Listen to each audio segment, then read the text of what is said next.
Hi guys, so 2nd of March. How did we survive February? It was a bit insane. Yeah, I think most people have been feeling that. I think the phrase of the last couple of weeks has been this year already can do one.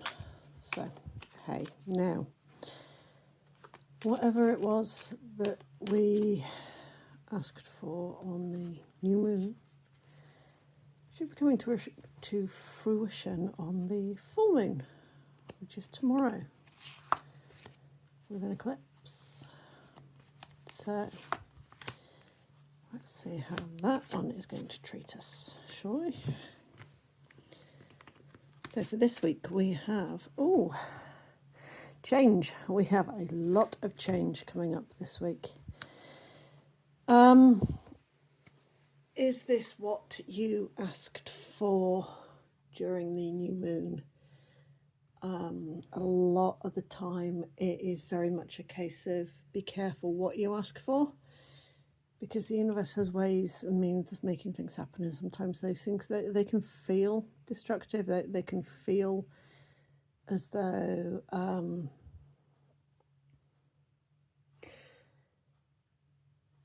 it is literally something inside you has been taken away, something inside you has been stripped away, or they've stripped away everything from outside of you, which has made you change your perspective on the things that are inside. I have the feeling this is going to be a deep week for a lot of people. And of course, with it being a full moon and an eclipse, it's classed as being a blood moon. So, a lot of red going on. Get yourself grounded for everything's sake, your own sake especially. Get yourself grounded, because if you're not, it's going to fly away with you. It's going to take you to places you probably don't want to be seeing. If we've done our shadow work, and we've done it properly this last year, which has been coming up again and again and again, just shadow work all the time, excuse me, then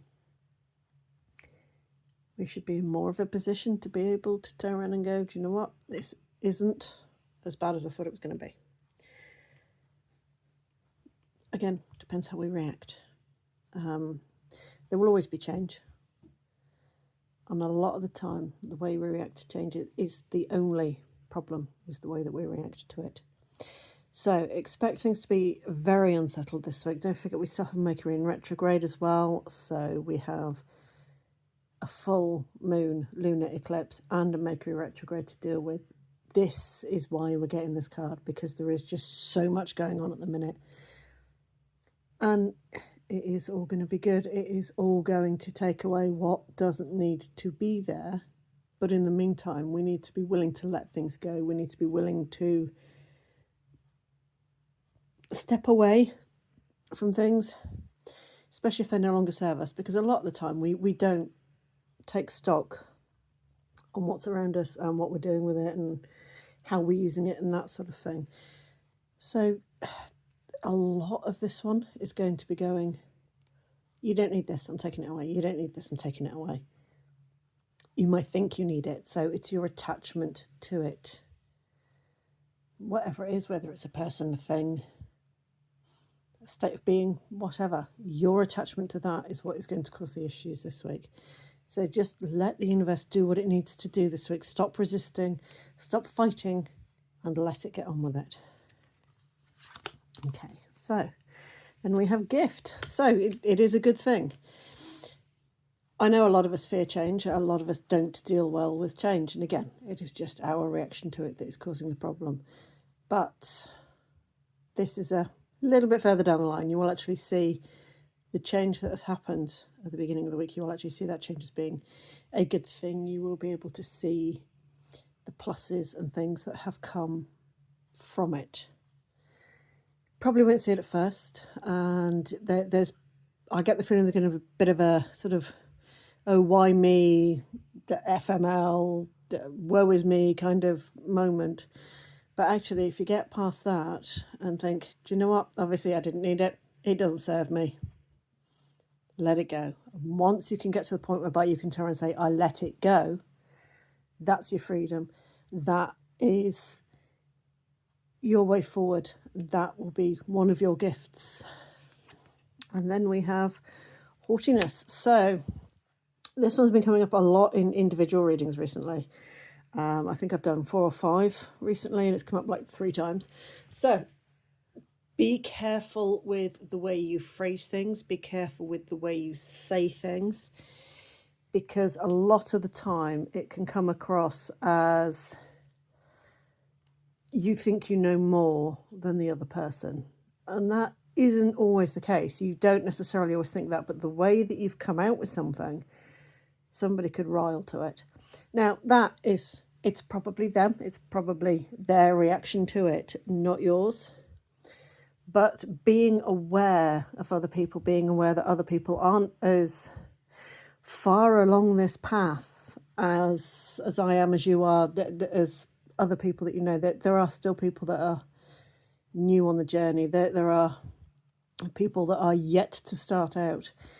So being aware of what you're saying and doing, especially to people who aren't as evolved and far on as you are, it can scare them. It can make them back off. It can make them fear the change that needs to be happening. And a lot of the time it can be a case of, you think you're coming from a place of empathy. You think you're going, oh yeah, me too, because you've been through it. But in actual fact, this goes back to the discussion I was having last year sometime with a friend, and that the word same can't exist. It shouldn't happen. You can have identical twins who have exactly the same thing happen to them, but they have different reactions. So therefore it is not the same thing, because one's reacted to it differently than the other. It's not the same experience. It's a shared experience, but it's not the same experience. So it's all very well you turn around and going, I can relate to you because that's fine. But turn around and go, oh yeah, I know where you're coming from because X, Y, and Z. It's the way that things are being phrased. We need to stop being abrupt, is probably a good word. We need to stop thinking that we are always right, that our way is the only way, because there are multiple different ways to approach things. And we need to accept that somebody else's way is not our way, and stop trying to push ourselves onto them, stop trying to push our experiences, our life onto them, because it's not the same.